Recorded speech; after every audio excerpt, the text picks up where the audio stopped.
Ready. Ready? Good afternoon. Today we are going to conduct the next experiment in the Machines 2 course. The title of the experiment is Slip Test on Salient Pole Synchronous Generator.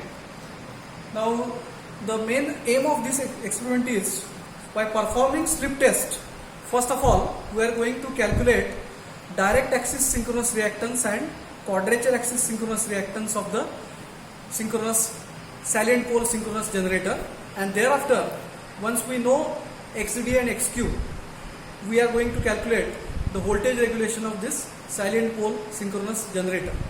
Now for this, let us see the connections for this particular experiment. So this is the setup. Okay, so before going to see the setup, this is the circuit diagram for conducting the slip test on three-phase synchronous generator or alternator. So in this case, this is the DC compound motor which is acting as a prime mover.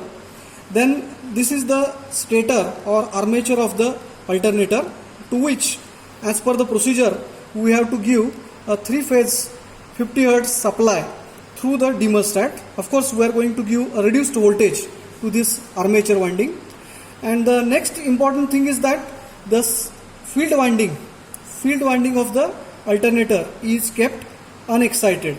That is, DC supply is not given to the field winding, so that field is unexcited in this case.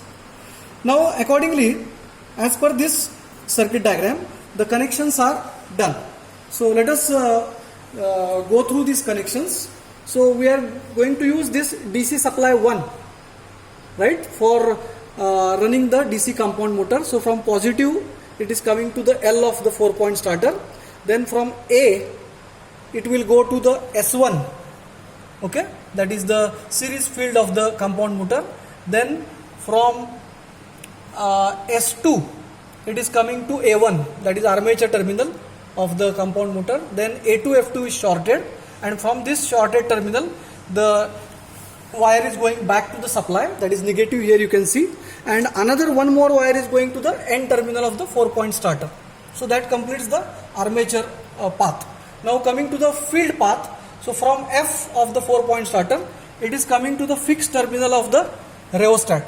So this is the rheostat which is used in the field circuit of the particular DC compound motor. So this is the fixed terminal to which this wire is coming from F. Then from the variable terminal of this rheostat, it is going to F1. It is going to F1. Okay. See, this rheostat is 750 ohms, 1.2 ampere. 750 ohm, 1.2 ampere. That is the capacity of rheostat which we are using in the field circuit of DC compound motor. Then this is the connection for the DC compound motor which is acting as a prime mover. Now next part is for the three-phase supply. Now we will take three-phase supply from here, RYB, three-phase 415 volt AC supply, that is given as input to the thermostat. So this is three-phase thermostat. So this RYB is given to the RYB input side of the thermostat.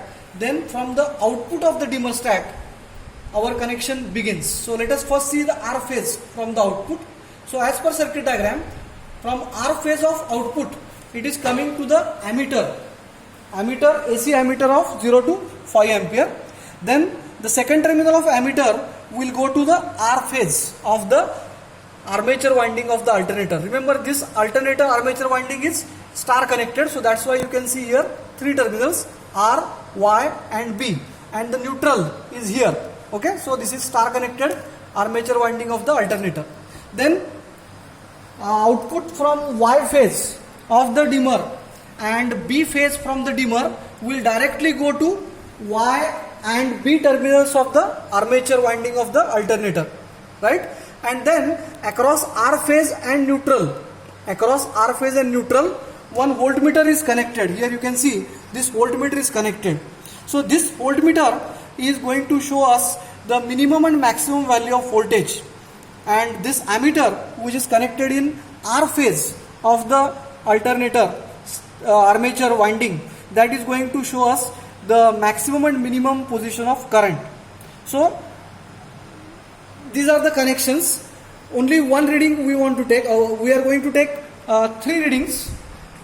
We have to note down Vmax, Vmin, that is maximum value of armature voltage, minimum value of armature voltage, Imax, Imin, maximum armature current, minimum armature current. That's all. So such 3 readings we will take, and from each reading the value of XD and XQ is calculated. That is direct axis synchronous reactance and quadrature axis synchronous reactance is calculated for each reading. So from these 3 readings the mean value of XD and XQ is calculated, and this mean value of XD and XQ is used during the calculation of the experiment. Okay, thank you.